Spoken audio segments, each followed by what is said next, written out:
누가복음 22장 말씀 함께 나누겠는데 22장이 꽤 깁니다. 그래서 다 할 수는 없고 한 반 정도만 같이 나누려고 합니다. 누가복음 22장까지 도달했는데 누가복음을 한번 처음부터 생각해 보면 누가 누구에게 보내는 편지죠? 누가가 데오빌로에게, 누가가 데오빌로 각하에게 보내는 편지입니다. 왜 보냈죠? 목적이 있습니다. 목적은 누가복음 1장 4절에 기록되어 있는데요. 뭐라고 기록되어 있습니까? 아는 바를 더 확실하게 하기 위해서 이 편지를 보낸다는 겁니다. 아는 바를, 목적은 아는 바를 어떻게 한다고요? 확실하게. 아는 바를 확실하게 하도록 이 편지를 보낸다. 누구에 대한 아는 바를? 예수 그리스도에 대한 아는 바를 더 확실하게 하도록 하기 위해서 이 편지를 보낸다 하는 겁니다. 그래서 누가복음 1장부터 끝장까지 누가가 지속적으로 강조하는 것은 바로 예수 그리스도입니다. 그래서 어떤 예수? 인자. 인자로서 예수 그리스도에 대한 얘기가 나옵니다. 인자. 예를 들어서 마태복음은 왕으로서의 예수 그리스도를 이야기하잖아요. 그러면 누가복음은 인자입니다. 인자라고 하는 건 한문 그대로 따지면 사람의 아들로 오신 예수 그리스도입니다. 그 말은 성육신 하신 예수 그리스도. 자, 제가 자주 그리죠. 누가복음 공부하면서 이 사회를 구성하는 계층이 이렇게 있습니다. 이 데오빌로는 이 꼭대기 정점에 앉아있는 대제사장으로 봅니다. 요한 대제사장으로 보는데요. 예수님은 어디에 오셨냐? 이 제사장 또는 서기관, 바리새인들 이런 최고 상위 계층에 있는 사람들 사이로 오신 것이 아니라 가장 낮은 이곳에 예수님이 성육신 하셨다 하는 것을 강조합니다. 누가복음 전체는. 그래서 예수님의 행적을 아주 시간별로 상세하게 누가는 의사답게 치밀하게 편집을 해가지고 이 데오빌로에게 이 방대한 자료를 전달하는 겁니다. 너희는 꼭대기에 앉아가지고 하나님을 섬긴다고 하지만 인자이신 예수 그리스도는 이 낮은 자리로 오셔서 민초들, 불쌍하고 배고프고 병든 자들을 위해서 사셨다. 그리고 그분은 어디까지 낮아지셨냐? 죽음까지 낮아지시고 저 스올, 그러니까 지옥까지 내려갔다가 오신 분이다. 이 꼭대기에 앉아서는 그분의 사상과 그분의 삶을 알 리도 없고 깨달을 수도 없다 하는 것들을 지금 어떤 의미에서는 굉장히 도발적으로 누가복음을 이 꼭대기에 앉아있는 데오빌로에게 보내는 겁니다. 그 데오빌로가 이 누가복음을 펼쳐서 쭉 읽으면서 어떤 감정, 어떤 기분이었을까? 제가 볼 때는 핵심 감정은 굉장히 찔림입니다. 정죄감. 예수님의 사상과 내 사상이 이렇게 달랐나? 하나님 나라의 복음과 내가 알고 있던 율법이 이렇게 차이가 나나? 예수님이 가르쳤던 천국 복음과 내가 그동안에 알고 있던 율법의 정신이 이렇게 차이가 나나? 그러면서 만약 데오빌로가 이 말씀을 깨달았다면 이런 생각을 했어요. 야, 나 정신 차려야 되겠다. 예수 그리스도가 하나님의 아들이라고 분명히 말씀하시고 우리의 메시아로 오셨다면 그분의 생각과 사상과 삶이 우리가 지금 살아가는 이 꼭대기에 앉아가지고 화려하게 살아가는 남들을 핍박하고 도리어 착취하고 살아가는 우리의 모습이 예수님과는 거리가 너무 머니 정신 차려야 되겠다. 아마 그렇게 깨닫고 진정한 제자의 삶을 살게 됐겠죠. 그래서 이 누가복음을 읽을 때는 천천히 읽으면서 인자이신 성육신하신 예수 그리스도가 어떻게 사셨고 또 어떤 삶을 3년 공생활 동안 사셨는지에 대해서 쭉 보면서 우리의 삶은 주님과 얼마나 닮았는가, 나는 주님의 삶과 가까워지고 있는가, 멀어지고 있는가를 좀 점검해보는 그런 시간들이 되어야 하는 겁니다. 그래서 이 누가복음의 목적답게 여러분이 그동안에 알고 있던 예수 그리스도를 더 확실하게 알아갔으면 좋겠습니다. 한 가지 더 적용하자면 하나님의 몸된 교회도 예수 그리스도가 세워주셨다면 그 교회의 방향은 높은 곳이 아니라 낮은 곳이어야 한다 하는 겁니다. 그래서 사실 우리 목장들이 섬기고 있는 그 봉사처소는 우리에게 상징적으로 굉장히 중요한 의미를 갖게 되는 겁니다. 낮은 자와 함께 하려고 하는 첫걸음이기 때문에. 자, 오늘 이런 누가복음이 진행되면서 22장에 도달했습니다. 22장 우리가 한번 읽어보겠습니다. 22장 1절부터 6절까지를 먼저 읽어보겠습니다. 한 절씩 교독할까요? 6월절이라 하는 무교절이 다가오매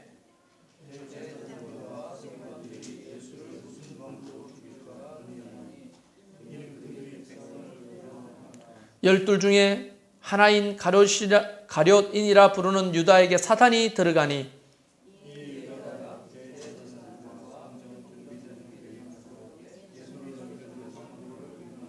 그들이 기뻐하며 돈을 주기로 언약한지라 유다가 허락하고 예수를 무리가 없을 때 넘겨줄 기회를 찾더라. 아멘. 자, 참 슬픈 얘기가 여기 있습니다. 6월절이 됐습니다. 무교절이 됐습니다. 여러분 상식적으로 짚고 넘어가겠습니다.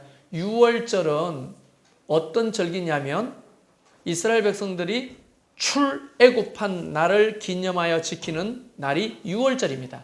이게 언제냐면 거기는 1월, 2월, 3월, 4월 이렇게 부르지 않고 니산월이라고 합니다. 니산월은 우리 달력으로는 1월입니다. 1월 14일. 그날이 AD 30년 예수님이 잡히실 때는 잡히시는 바로 그날이잖아요. 그날은 목요일입니다. 목요일. 1월 14일 그날이 6월절인 거예요. 그러면 15일부터 21일까지 6일 동안은 무교절이 계속 진행됩니다. 그래서 이 6월절과 무교절은 사실은 다른 날이지만 하나로 뭉쳐서 6월절 무교절이라고 부르는 거예요. 6월절은 바로 1월 14일 그리고 무교절은 15일부터 21일까지 한 주간 동안 내내 되는 겁니다.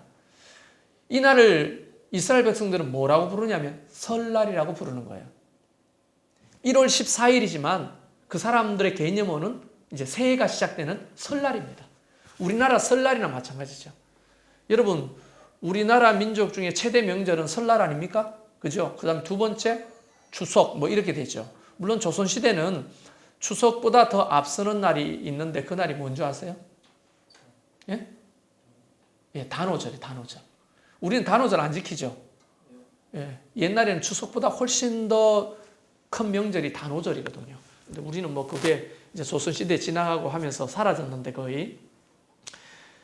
이 나라에도 이 6월절, 무교절은 굉장히 큰 명절이기 때문에 그때는 전 세계에 흩어져 있는 유대인들, 디아스포라가 예루살렘에 있는 성전으로 와서 하나님 앞에 예배합니다. 그래서 이 6월절 무교절에는요, 보통 그 요세푸스 역사학자에 의하면 예루살렘의 인구수가 그때 당시에 7만 명 정도 됐다고 하는데 절기에는 300만 명까지 늘어났다고 합니다. 300만 명. 엄청난 거죠. 제가 요 비슷한 걸 한번 경험한 적이 있는데요. 인도에 그 단기 선교를 갔다가 하리두아르라고 하는 지역이 있어요. 이 하리두아르는 어떤 지역이냐면 힌두교의 성지입니다. 힌두교 성지. 그래서 힌두교는 16년마다 한 번씩 굉장히 큰 축제를 하는데 그 축제 이름이 쿰부멜라 축제입니다. 그러니까 이 하리두아라고 하는 도시가 정말 10만 명 미만의 도시 인구를 가진 중소 작은 도시예요. 이렇게 보면 히말라야 산맥이 보이고 무슨 강입니까? 그 인도에 흐르는 겐지스 강입니까? 뭐죠? 겐지스 강이 아닌데 갑자기 이름이 생각나. 그 강의 상류층에 있는 아주 작은 도시입니다. 근데 꾸무멜라 축제가 열리면 거기에 1,000만 명이 모이는 거예요. 그래서 밟혀 죽는 사람이 한두 사람이 아닙니다. 그러니까 이게 모든 도시가 이렇게 막 비좁아가지고 그러다가 집단 귀신 들림 현상이 일어나거든요. 온몸에 창을 찌르고 이런 대바늘을 몸에 300개씩 막 걸고 막 피 흘리면서 막 돌아다니고, 애가 있어서 말은 좀 안 들으니까 창자를 끄집어 내가 손에 들고 막 다니고, 이런 집단 광기가 그 꾸무멜라 축제 때 일어납니다. 우리가 그곳에 가서 이제 기도하면서 전도하라고 하는데, 와, 사람들이 막 어마어마하게 많은 거예요, 정말. 아마 2000년 전에 이 6월절에도 그 예루살렘이 그와 같았을 겁니다. 7만 명 모이는 도시에 300만 명이 온다고 생각해 보세요. 어마어마한 거죠. 그러니 여러분이 좀 감각이 이렇게 살아나서 상상이 되는지 모르겠습니다. 이 진접 인구가 10만 명 정도 되거든요.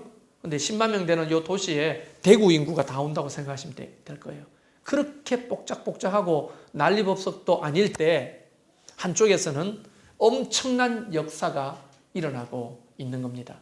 그 역사가 뭐냐? 보면 대제사장들과 서기관들이 예수를 무슨 방도로 죽일까 궁리하니, 요 꼭대기 앉아있는 요 사람들 있잖아요. 여기 있는 사람들이 예수님을 죽이기로 궁리했다는 겁니다. 그들이 왜 예수님을 죽이기로 했냐면 이유는 딱 두 가지인데, 여기는 이는 그들이 백성을 두려워함이더라.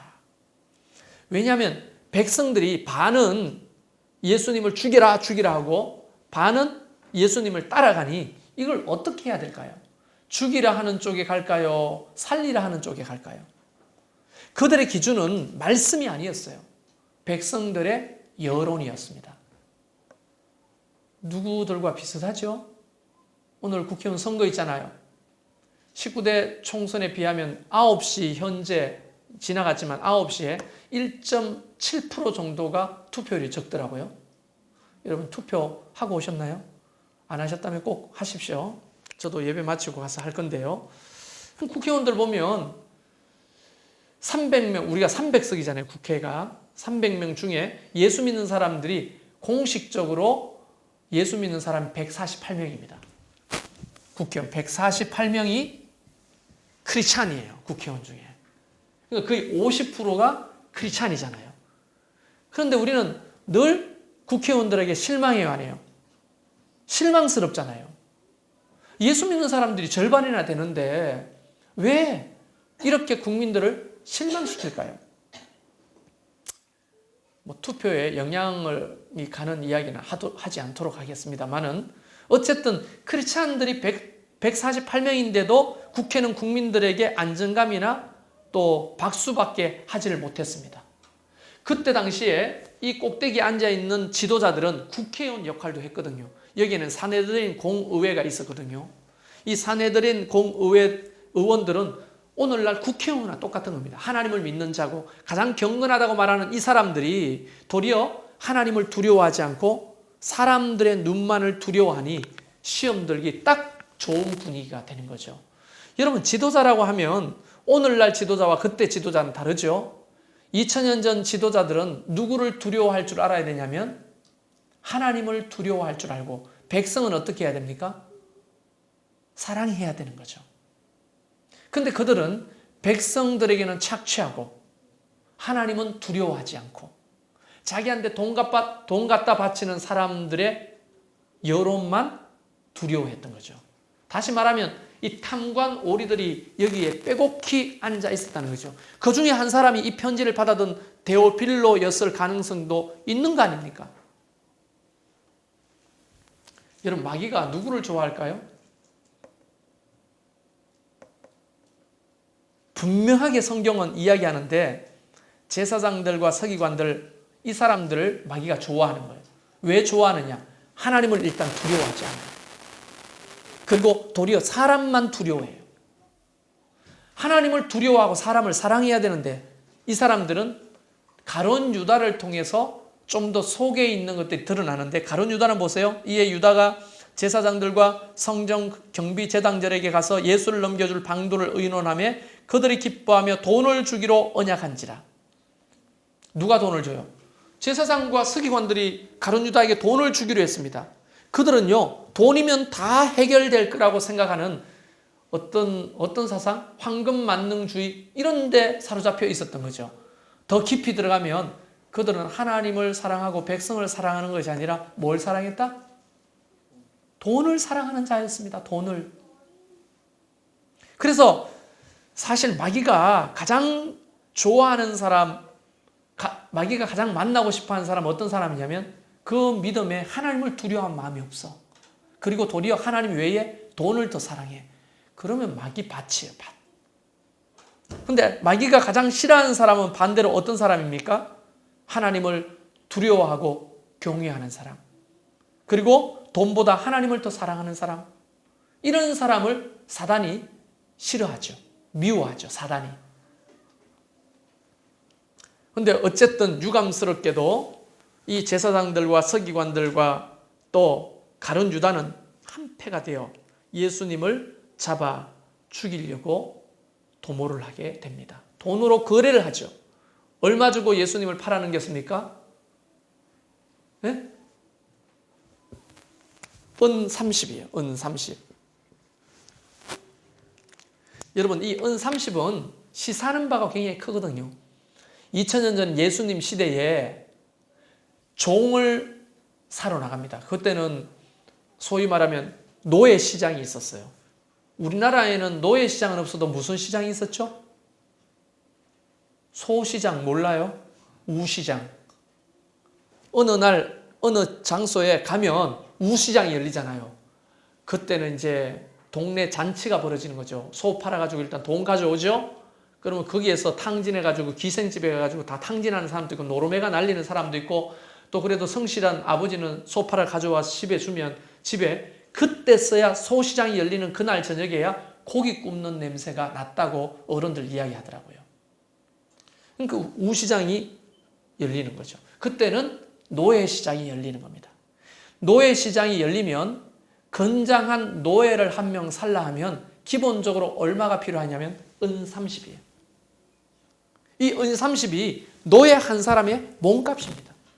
여러분, 예수님을 가룟 유다가 너무 저렴하게 팔아치운 거죠. 그때 당시에 노예 한 사람의 몸값을 주고 예수님을 팔아넘기기로 했으니 이 얼마나 어처구니가 없는 일입니까? 가룟 유다나 대제사장이나 할 것 없이 아마 은 30 주시오 이렇게 가룟 유다가 흥정하진 않았을 거라 봅니다. 대제사장이 돈줄을 쥐고 있는 최고 책임자가 은 30 줄 테니 넘기라는 거예요. 여러분, 은 30은 오늘날로 말하면 수백만 원에 가까운 큰 돈입니다. 소 한 마리 값이라고 생각하면 돼요, 오늘날. 이 소 한 마리 값을 쳐줄 테니까 예수를 넘기라고 하는 거예요. 짐승 한 마리 값을 받고는 가룟 유다는 예수를 넘겨줄 기회를 찾았다고 하는 거예요. 참 슬프죠. 이런 일이 여기서 막 벌어지는데 예수님은 아랑곳하지 않고 유월절 만찬을 준비합니다. 여러분, 유월절 만찬이 이제 쭉 시작되는데 그때 7절부터 13절까지 그리고 14절부터 23절까지 이야기가 진행됩니다. 한번 읽어볼까요? 7절부터 23절까지 한 절씩 읽어보겠습니다. 유월절 양을 잡을 무교절 날이 이런지라.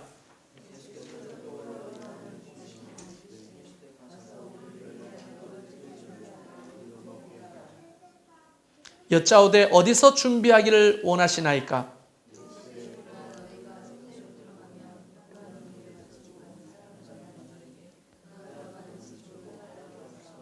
그 집 주인에게 이르되 선생님이 내게 하는 말씀이 내가 내 제자들과 함께 유월절을 먹을 객실이 어디 있느냐 하시더라 하라.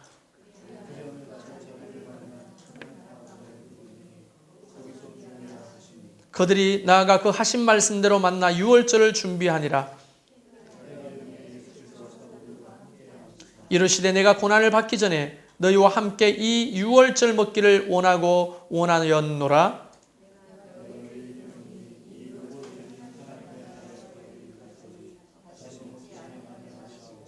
이에 잔을 받으사 감사기도 하시고 이르시되 이것을 갖다가 너희끼리 나누라.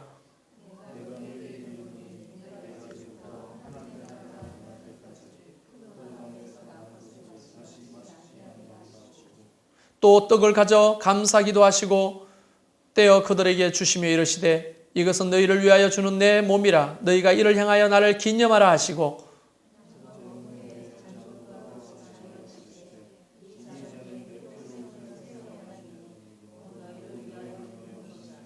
그러나 보라 나를 파는 자의 손이 나와 함께 상위에 있도다.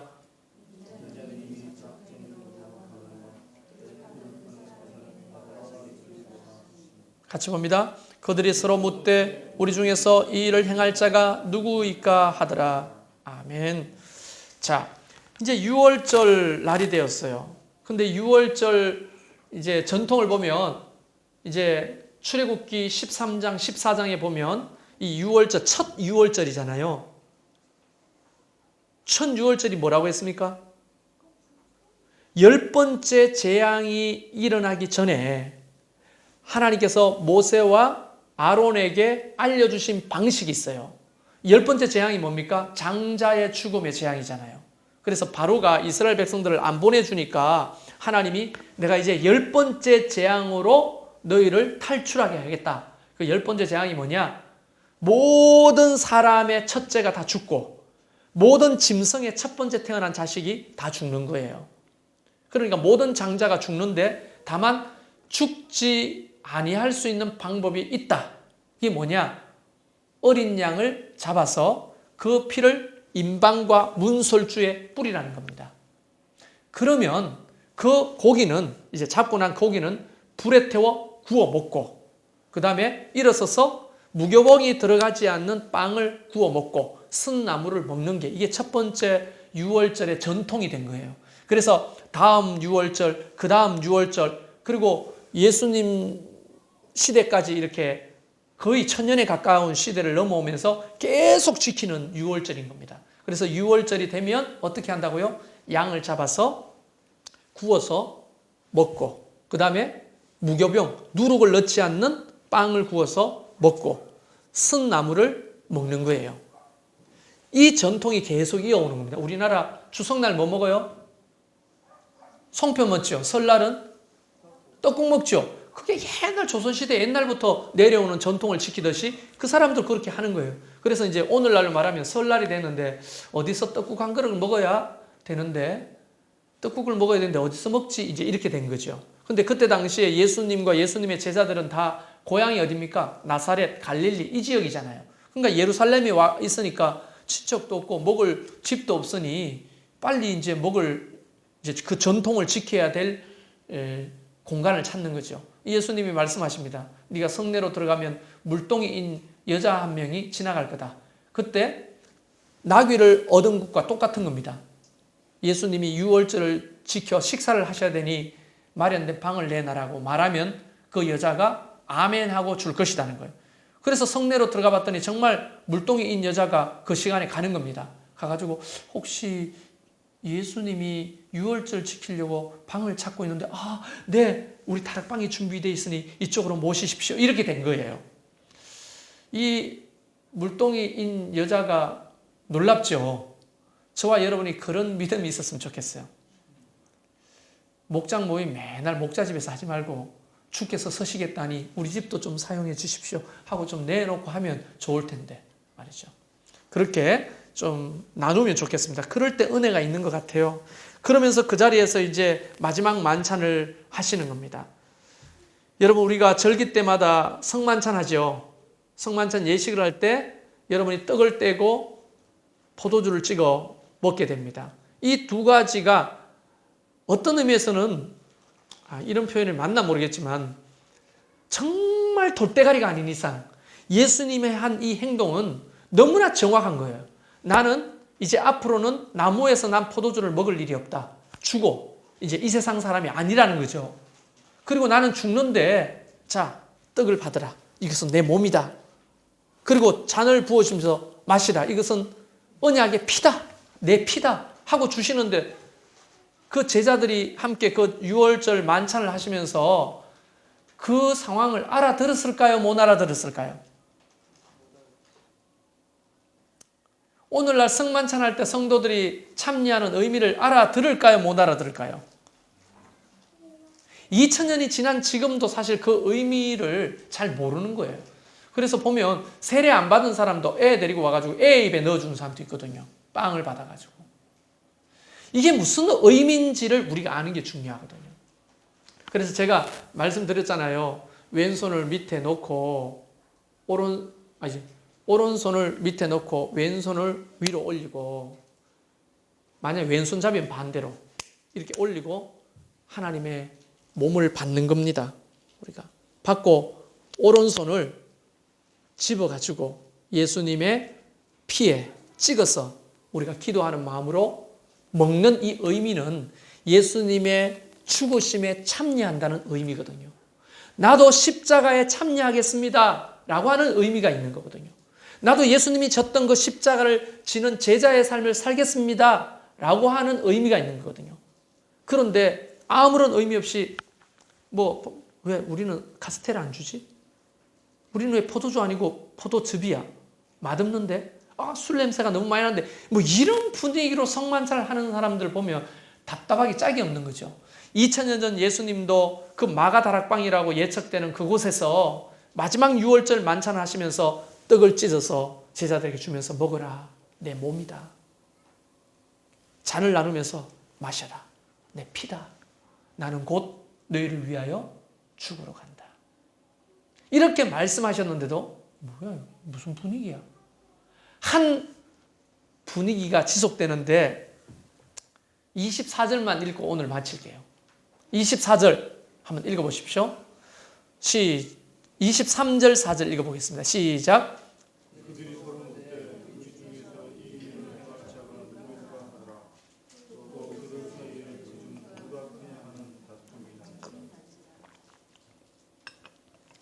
지금 이 분위기 어떻게 할 겁니까? 네? 지금 예수님은 십자가에 죽으러 간다는데 이 12명의 제자들은 가룟 유다까지 포함되어 있지만 그곳에서 무슨 이야기가 오갔냐면 이 말씀대로 한다면 이런 거예요. 상상력을 가지고 보면 먹다가 형님은 내무부 장관이 좋아요? 아니면 외무부 장관이 좋아요? 야 임마, 내가 외무부 장관 아니야? 나는 총리 해야지. 에이 무슨 형님 나이가 뭔데 총리를 하려면 반짝반짝 돌아가는 젊은 사람이 해야지 하면서 지금 이야기가 되고 있다는 거예요. 지금 예수님은 떡을 떼주면서 내 몸이다. 잔을 나누면서 내 피다. 나는 죽으러 간다. 이 하나님의 뜻을 이루러 간다는데 전혀 못 알아듣고 제자들은 지금 누가 큰지 나이대로 해야 되는 꼭 그런 순번이 어딨냐고. 응? 그래도 우리 중에 안드레가 가장 똑똑한데 안드레가 해야 되지 않습니까? 한 사람이 말합니다. 야, 나 예수님 동생이거든. 내가 한 자리 해야지 하면서 다투고 있었다는 겁니다. 그 사실을 예수님 보면 마음이 얼마나 아플까요? 이것을 우리는 뭐라고 하냐? 사자성어로 내자로 동상이몽이라고 하는 거예요. 여러분 동상이몽 TV 프로그램 한 번씩 보십니까? 그 동상이몽인 거예요. 똑같은 것을 보면서 해석은 전혀 다르게 하는 거예요. 예수님은 지금 죽으러 가시는데 그들은 도리어 예수님이 왕이 되시면 우리가 한 자리 할 거라고 생각하고 있으니 이 어떻게 제자를 할 수 있습니까? 그러나 한편으로는 위로가 돼요. 야, 예수님을 따라다녔던 이 제자들도 마지막 순간까지 이렇게 정신 못 차리고 믿음이 없이 있는구나. 그럼에도 불구하고 주님은 그들에게 성령을 부으시고 위대한 사도로 서셨잖아요. 그러면 우리에게도 소망이 있습니까? 없습니까? 있는 거죠. 나 같은 자도 부족한 자도 하나님이 원하시면 들어 서시겠구나. 이런 믿음의 고백을 또 이 덕목에서 한편으로 할 수가 있는 겁니다. 사랑하는 성도 여러분, 오늘 예수님을 잡아 죽이려고 하는 세력들이 있음에도 불구하고 또 예수님의 제자 안에서도 예수님을 잡아 죽이려는 가룟 유다가 있음에도 불구하고 예수님은 장렬하게 자기가 가야 될 길을 가시는 모습을 보십시오. 이 두 길, 이 두 선택, 여러분은 어떤 길을 따르고 있는지 한번 돌아볼 필요가 있겠죠. 그때 이 사람들이 가고자 하던 돈을 사랑하고 주님의 삶과는 전혀 상관없는 이 길을 걷고 있는지, 아니면 주님이 가신 그 십자의 길, 제자의 길을 우리가 따르고 있는지. 분명히 극명하게 두 길이 나뉘어지고 있는 겁니다. 이 22장 속에서는. 그래서 군대 가면 줄을 잘 써야 된다고 하는데, 영적으로도 줄을 지혜롭게 잘 쓰는 저와 여러분이 되기를 주의 이름으로 축원합니다. 우리 이 시간 잠깐 기도합시다.